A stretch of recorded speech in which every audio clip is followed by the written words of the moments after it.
Bonjour, bienvenue au début de la deuxième saison de Questions de croire, un podcast qui explore la foi et la spiritualité, une question à la fois. Cette semaine, est-ce que les protestants peuvent blasphémer?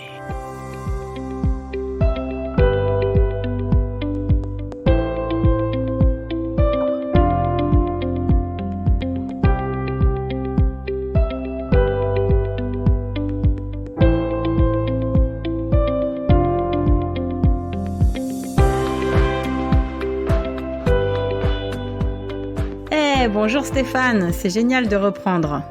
Absolument. Bonjour Joanne, je suis content qu'on se parle de vive voix de nouveau.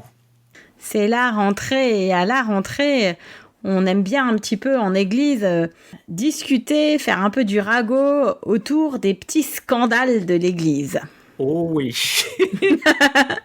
Et alors, moi tu sais que je suis en ministère à Zurich auprès de pas mal de paroissiens qui sont originaires de Romandie, qui sont vaudois, romans, voilà. Et donc, on m'a tenu informé d'un assez grand scandale à Lausanne cet été, lors du célèbre festival dans la cité, qui est donc un festival, je le rappelle, organisé par la mairie de Lausanne, et puis d'autres associations, d'autres personnes. Et l'un des grands moments, c'est l'un des spectacles dans la cathédrale réformée de Lausanne. Et là, il y avait un spectacle un peu anticonformiste avec une chorale et puis un certain nombre... Voilà, c'était un spectacle, quoi. Hein. Et sur le grand écran, figure-toi qu'il y a un mot qui est apparu en anglais. Un mot terrible qui, depuis, a créé une zizanie pas possible. Ejaculate. Et puis alors, tiens-toi bien, c'est un spectacle qui critiquait les banquiers, les gens des assurances et même les policiers. Ah ben on aura tout vu. Alors la pasteur qui était en vacances n'était pas au courant du contenu du spectacle puisque c'est le festival dans la cité. Donc la pasteur, elle part en vacances, on lui demande est-ce qu'on peut utiliser la cathédrale, elle voit ça avec son conseil d'administration des locaux, je sais pas comment ça s'appelle, et puis elle part en vacances et à son retour de vacances, c'était vraiment le scandale dans la presse, tout le monde l'interpellait, comment avait-elle pu autoriser ma foi, un festival qui n'est pas un festival de la paroisse, hein, ça c'est une cathédrale, tout le monde y a accès dans une ville, elle est tombée des nues. Alors, ça nous a fait un peu réfléchir, moi et d'autres, sur la notion de blasphème. Donc en fait, c'est tout à fait OK quand on nous demande de louer ou de prêter nos églises. Si on ne le faisait pas lorsqu'il y a des événements non religieux, comme on dit profanes, on nous taxerait très certainement de quoi ? De rétrograde, on nous rappellerait que tout le monde a payé des impôts pour nos bâtiments d'église, on nous rappellerait que ça coûte cher, etc. Donc nous, de bonne foi, on prête nos locaux, on prête nos églises. Et puis après, quand le contenu est un tout petit peu trop olé, on nous demande pourquoi est-ce qu'on autorise comme ça des blasphèmes pareils dans nos locaux. Mais peut-être que c'était pas blasphématoire. Selon le dictionnaire de l'Académie française, une éjaculation est une prière courte et fervente qui jaillit du cœur. Peut-être que c'était très religieux comme sujet. Non, je déconne. C'est vrai qu'il y a un enjeu parce que, pour prendre l'exemple d'un bâtiment d'église, c'est quand même, je dirais, juste des pierres, des briques, du mortier, du bois. Mais on dirait que ce lieu-là, parce qu'il y a un rassemblement de croyants, est nécessairement plus sacré, différent du reste de la société. Ça me fait penser, lorsque j'étais dans une paroisse plus traditionnelle, tous les années, cette paroisse-là avait comme un spectacle, comme un musical que les paroissiens organisaient autour d'un thème biblique. Et c'était une grosse chose. Les gens avaient beaucoup de fierté là-dedans. Ça pouvait être l'histoire des prophètes, Moïse, des choses comme ça. Et c'était, cette année-là, l'histoire du fils prodigue. Et dans la pièce, il y avait une partie où on devait danser. Et il y a un gros débat, c'est est-ce qu'on peut danser dans le sanctuaire de l'Église? Mais j'ai dit, mais on n'est pas en 1933 ici. Et c'est dans le contexte de la pièce, c'est très pertinent dans l'histoire, mais pourquoi qu'on n'aurait pas le droit de danser? Et on ne parle pas ici de danse liturgique et rien d'érotique, c'était de la danse, comme on peut voir dans une boîte de nuit, là. Mais pourquoi à un endroit c'est acceptable et l'autre ce n'est pas acceptable? Lorsque j'étais là ces 10 dernières années en ministère tout à fait volontaire, bénévole, à l'antenne inclusive de la paroisse luthérienne Saint-Guillaume de Strasbourg, j'étais déjà en tandem avec mon collègue actuel, le pasteur Christophe Kocher, et lui, il aime beaucoup tout ce qui est audacieux. Ce qui fait que lorsqu'il y a eu le festival du film d'horreur, la paroisse a été interpellée pour projeter L'Exorciste. Et là, évidemment, il y a un nombre incroyable de jeunes, parce que là, on parle quand même de festivals et d'événements, toi aussi avec ton musical, qui touchent des jeunes. Alors, on ne fait pas les choses pour que les jeunes viennent, mais on est aussi censé faire des choses pour que les jeunes viennent. Ça devrait pouvoir être possible de faire des choses pour tous les âges. Et pas que pour une certaine classe d'âge qui vient nous dire que tout ce qu'on fait d'autre ne leur convient pas. Enfin, c'est pas comme ça que ça devrait fonctionner, l'Église. Et donc, il y a plein de jeunes qui sont venus voir l'exorcisme dans une église parce qu'ils ont trouvé ça génial. Donc l'église était remplie à ras-bord, je ne sais pas combien, plusieurs centaines. Et ça a fait beaucoup jaser. Je crois même que le président d'église s'est fendu d'une lettre. Pas pour le féliciter, hein, d'avoir eu qui est tant de jeunes dans l'église, non, pour se plaindre. Donc mon collègue, ni une ni deux, il a organisé une conférence sur le thème de l'exorcisme et une table ronde. Mais tu crois que les gens qui l'ont critiqué seraient venus? Non, ils ont une invitation personnelle pourtant. Et donc c'est là qu'on comprend que c'est tout à fait autre chose, qu'en fait les gens parlent de quelque chose en eux qui n'est pas réglé avec le bâtiment d'église, parlent de leur compréhension du sacré qui est devenue intouchable. En fait, c'est une compréhension qui est devenue inquestionnable. La question du blasphème est souvent personnel dans le sens où ce qui est blasphématoire pour une personne ne l'est pas nécessairement pour l'autre. Il n'y a pas une espèce de règle absolue qui définit et qui gère tous les cas de figure.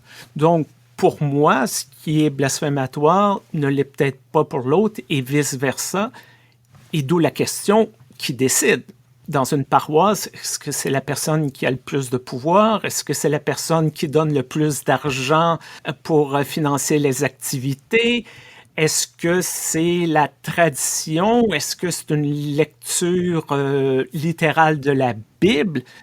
Je vais te donner un exemple. Quand je fais mes capsules pour les médias sociaux sur Instagram, sur TikTok, j'utilise parfois une marionnette de Jésus. Et je lui parle, je lui pose des questions. Bon. Une fois, il y a une personne qui m'a écrit « Comment tu peux faire ça? C'est une vraie honte. Tu te dis pasteur. Dans la Bible, c'est marqué on n'a pas le droit d'avoir d'icônes et tout ça. » Puis j'ai répondu « Mais c'est un jouet, là. Je ne vénère pas cette marionnette. Je ne crois pas que cette marionnette est Jésus. Je l'utilise comme un objet didactique pour attirer l'attention des gens, pour amorcer une explication.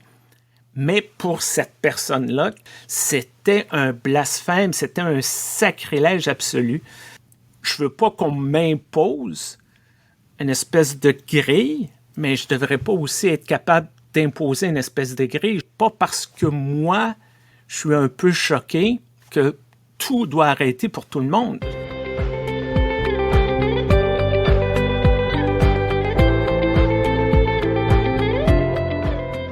Alors, il y a aussi, c'est sûr, des données culturelles à prendre en compte.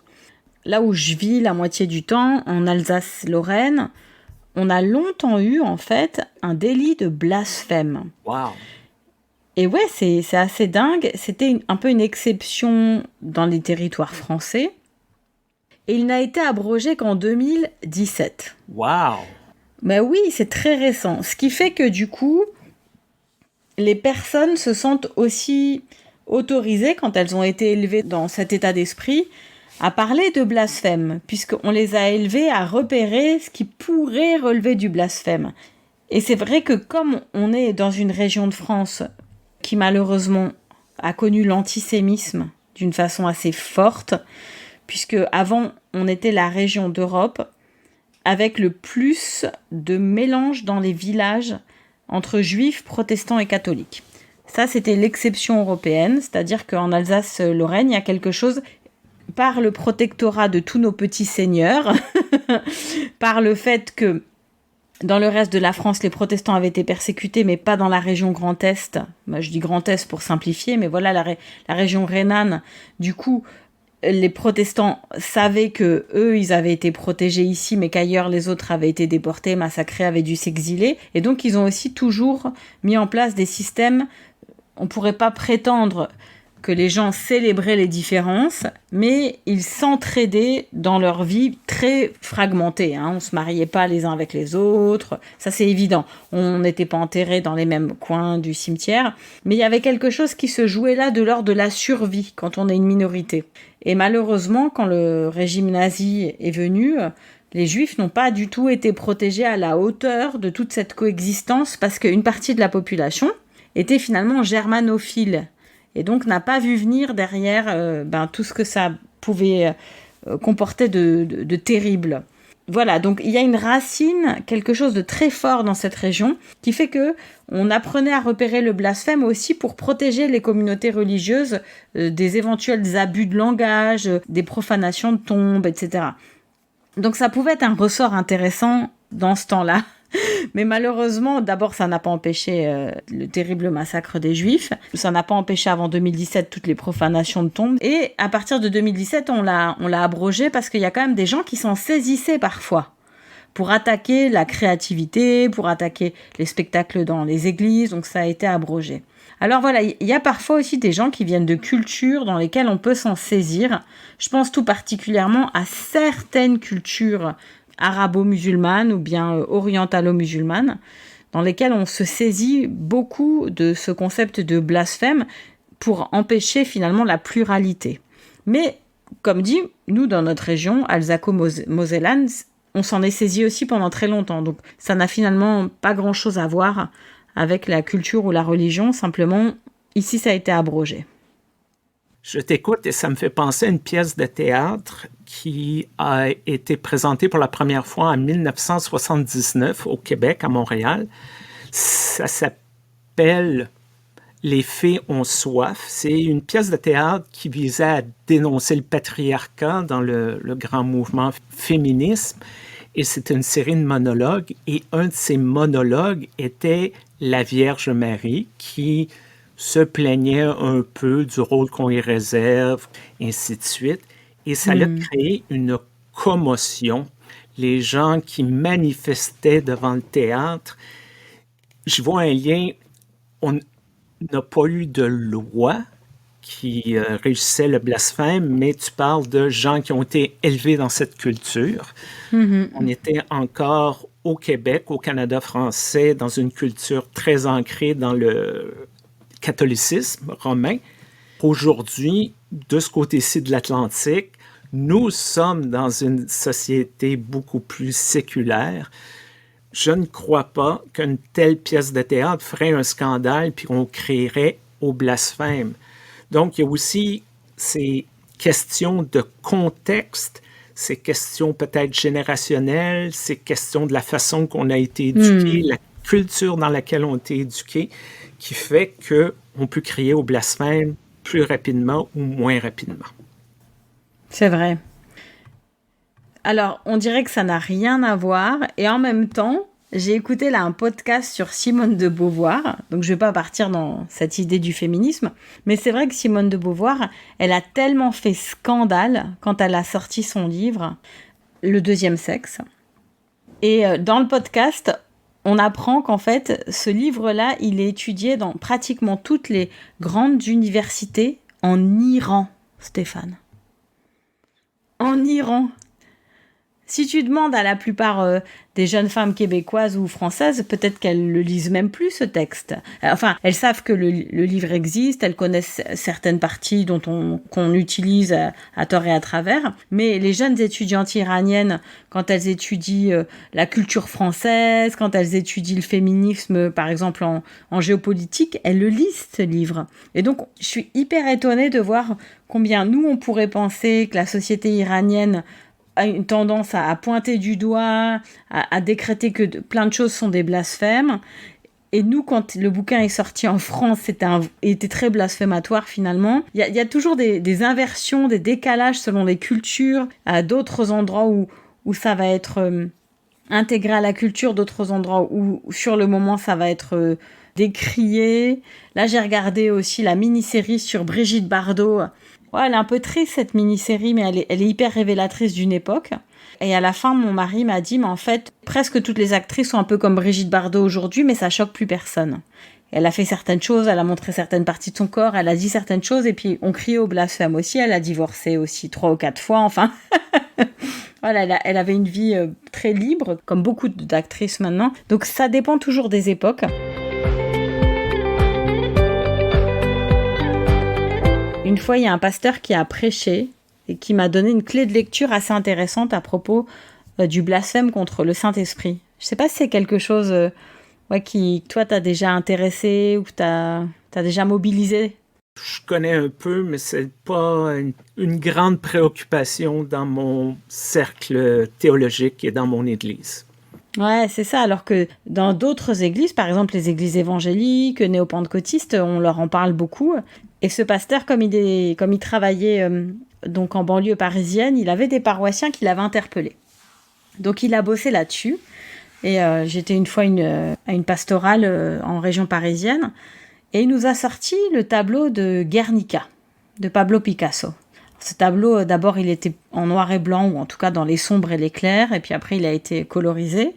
Mais en noir et blanc, c'était d'abord une tapisserie, un côté aussi très, très brut, dans la façon dont on s'approche de cette œuvre, du fait des couleurs, des tonalités, du fait de la matière. Après, ça a été numérisé, mis en tableau, mais voilà. Et il nous a montré ça, il a dit, vous voyez le blasphème contre le Saint-Esprit, voilà comment je le comprends. C'est quand on regarde un massacre comme celui-là, un massacre issu de mauvais choix politiques, stratégiques, un massacre qui entraîne des peuples dans une grande souffrance et sur laquelle on a l'impression qu'on n'a pas la main, un massacre devant lequel on se sent tout à fait impuissant, eh bien, on peut ne voir que le massacre. Mais là, il y a un petit risque de blasphème contre le Saint-Esprit. Alors, on l'a tous regardé, il y avait plein de pasteurs et tout, tu vois, il y avait aussi des réformés libéraux, tout ça, tout le monde l'a regardé, genre, mais qu'est-ce qu'il raconte, celui-là ? Il a dit oui, parce que si on voit que ça, si on voit que ce qui nous choque, alors on voit pas ce qu'il y a là en bas, tout en bas. Et qu'est-ce qu'il y a là tout en bas ? Il y a une fleur qui pousse. Et dans le tableau de Guernica, c'est ça, c'est l'horreur. Et tout en bas du tableau, quelque part, il y a une petite fleur qui pousse. Il a dit, voilà, moi je vous propose de réfléchir à ça. La prochaine fois que vous pensez blasphème ou qu'on vous interpelle sur un blasphème, demandez aux gens, en fait, si le blasphème, c'est pas justement de ne voir que éjaculate dans une église. On va retenir que ça du festival dans ma cité ? On va retenir le formidable partenariat entre justement la mairie, les associations, l'association de gestion de l'église, le sacristain ou la sacristaine qui a peut-être filé un coup de main ce jour-là, les bénévoles, les artistes, les idées derrière, alternatives, un peu anti-violence, anti-ci, voilà. Qu'est-ce qu'on va retenir en fait ? On va retenir éjaculate ou on va retenir toute cette créativité ? Lorsqu'on tente de pervertir le message de Dieu, les paroles de Jésus, est-ce un plus grand blasphème que pour un Québécois sacré? Est-ce que c'est pas plus blasphématoire que d'avoir quelqu'un qui se présente le dimanche matin en mini-jupe, par exemple? Moi, j'en reviens un peu à ma théorie, qui est la théorie d'avoir du mal à comprendre que mes paramètres ne sont pas ceux des autres. Je te donne un exemple à propos de danser dans l'église et du pasteur. J'ai un collègue qui, à la fin d'un concert, très animé, a commencé à danser avec des paroissiennes et puis du coup tout le monde s'est mis à danser. C'était charmant. Moi j'étais là, j'ai filmé, j'ai pris des photos. Un très beau souvenir. Et l'un des conseillers presbytéraux est parti furieux. Et au prochain conseil, il a dit comment vous avez osé danser alors que j'ai enterré mon frère dans cette église il y a juste quelques semaines. Et c'est un peu ça, c'est la question du que représente ce lieu pour moi. Si ce lieu représente ça pour moi, ben je peux pas attendre des autres que ça représente la même chose. Du coup, on est obligé de réaliser que chacun va avoir une autre façon d'appréhender ce qui blesse et ce qui choque. Il ne nous reste plus que le dialogue. Et puis, moi, j'aurais tendance à dire et l'émerveillement devant la fleur qui pousse malgré tout, quoi. Et cette fleur qui pousse, nous vous la souhaitons, chères auditrices et chers auditeurs, en tout temps et vraiment en toute saison, parce que c'est une fleur un petit peu intérieure. Et on a surtout envie maintenant d'avoir vos retours sur notre compréhension du blasphème qui existe, dont on parle dans la Bible avec ce verset un petit peu célèbre. Comment est-ce que vous le vivez? Qu'est-ce que ça vous amène comme nouvelles questions à nous envoyer? Merci de prendre de nos nouvelles tout l'été, de nous écrire régulièrement. Et je vous dis à bientôt. À bientôt, Stéphane. Juste un remerciement à l'Église unie du Canada, notre commanditaire. N'oubliez pas de nous écrire question de croire @gmail.com. Merci, Joanne. À bientôt. À bientôt. Bye bye. Bye.